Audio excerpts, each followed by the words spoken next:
So a new morning Consult-Politico poll has a pretty interesting revelation. They found that by a 2-to-1 margin, voters actually want tax increases on both corporations and those who make more than $400,000 a year. So here to discuss, host of the Smart Folks podcast, CEO of Pine Street Strategies, Democratic strategist Don Calloway, and co-host of the Realignment podcast, Marshall Kosloff. Good to see you guys. Marshall, let me start with you.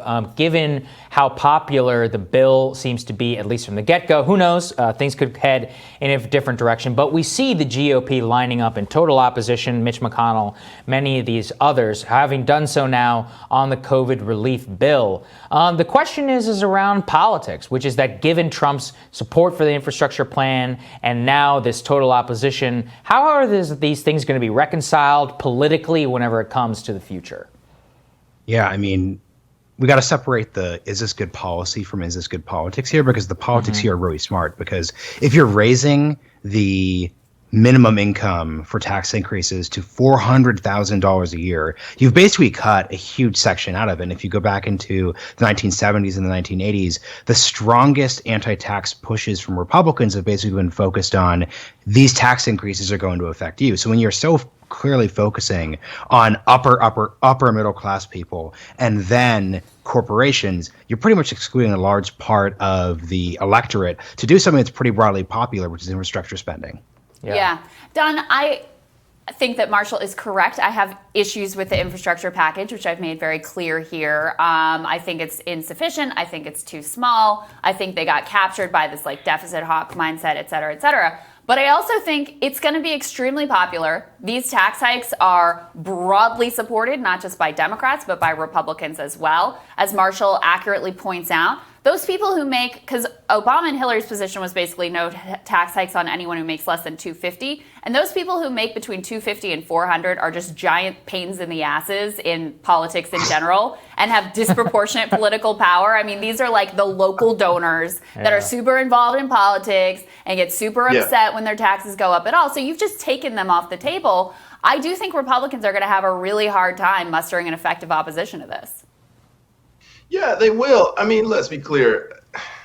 This is going to sound extraordinarily difficult to hear, and I'm going to get my butt kicked in your comments on YouTube. But the reality is, I'm okay with the $400,000 threshold because you can make $250,000 in a lot of these urban cities and not be quote unquote rich, like Barack Obama said. But listen, everybody understands at this point that individuals are going to have to start paying their fair share. My greatest concern is that if you capture individuals making 400 grand and up, yes, that is an extraordinarily good lifestyle in this country by all means, but that's still not really where the bulk of tax comes. Not where the bulk of what's going to have to come to raise the money for this infrastructure package if we're going to do something other than deficit spending. The reality of the matter is that corporate America has got to pay their fair share, and a $400,000 a year employee is still an employee, so we have got to look towards hedge funds and billionaires paying their proper share as well. And I think that's how you really raise the revenue. $400,000 a year, it's very comfortable lifestyle, but it really doesn't make you quote unquote rich in this country. And I'd love to see the CBO numbers on what that actually produces in terms of revenue. We've got to address the corporate tax rate and right size that as well as the capital gains rate, because as long as people who make their money off of finance and carried interest are able to shelter that, then we're not really taxing in an equitable way across the board. To be clear, Don, I think the corporate tax raise actually is in there, but as long as the senator from New York. Oh, yeah, go ahead. It is by all means, and it is an increase, but it's taking it back to where it was before the Trump tax cuts. I think we need to raise the corporate tax rate. My clients probably won't want to hear that, but that's just the reality of the matter. Yeah. See, it's interesting, Marshall, because we're watching, and it's something we've discussed a lot. I'm watching GOP opposition to this mount in pro-worker rhetoric, while in effect basically being Chamber of Commerce policy. So this is where I'm curious where they're going, if they're going to face a problem. So I see Mark Short, he's the former Mike Pence chief of staff. He's creating a coalition to lobby against raises in taxes, specifically against corporations here. But the coalition is called Protecting American Workers. So is that policy disconnect from the rhetoric? I guess I just wonder if it's irreconcilable in the long run, and how effective it ultimately will be.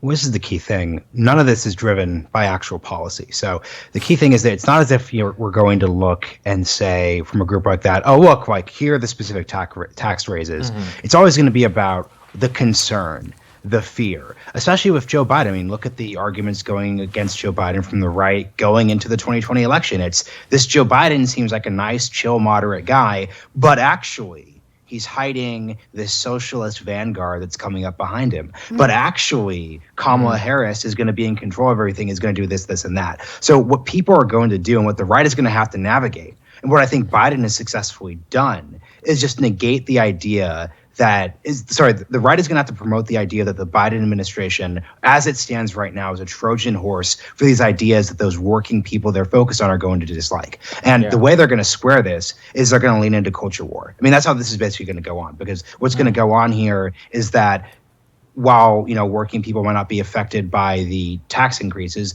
there could definitely be other culture issues that could go to the cleavages there as well. Yeah. And he's right. The culture war the alignment there is, to use the name of your podcast, the alignment is going to be that the increases in taxes that come from your pocket are going to go to fund leftist, democratic culture war ideas such as trans bathrooms or 1619 education in public schools. And that's why you can't separate the fiscal policy from the cultural war stuff. Yeah, no, you're I think absolutely that's right. true. Of course. Don, I would be remiss if I didn't say, at least according to this random calculator I found on the internet, if you make $400,000, you're in the top 2% of income earners in the country. So people who are making that amount of money, no matter what city you're in, you're doing well. I just want to put that out there so that people know the $400,000. Pay for the education. You also live in a high, sure. It is different if you're living in West Virginia versus Manhattan, sure. But you're still, no matter where you live, if you're making $400,000, you're doing just fine.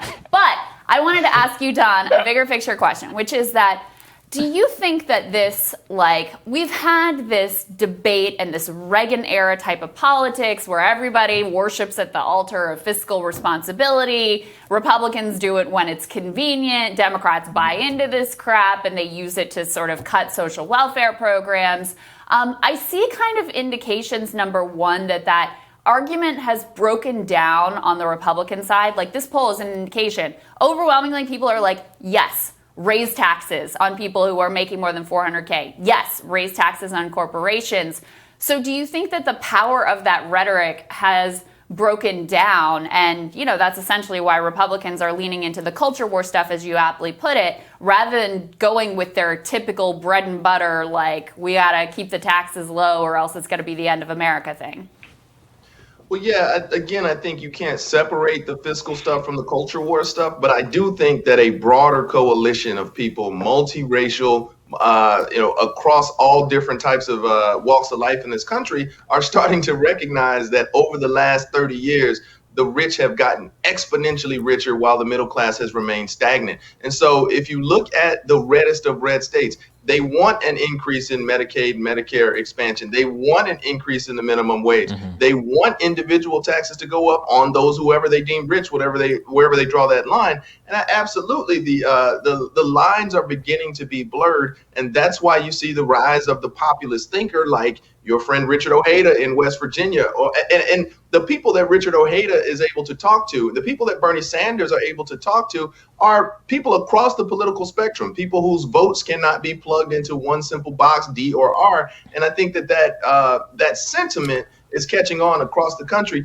and it's really eroding at the Republican thought base, as well as kind of the Republican, general universe of think tanks, which produces the policy that we see. I don't think, however, that it has yet penetrated onto the state legislative level, because everybody loves their state local representatives. Everybody hates Congress. And that's a weird dynamic that we're going to have to reconcile here in this country. That's a whole other conversation. Okay, guys, stick with us. Great conversation. We'll be right back. Team Rising.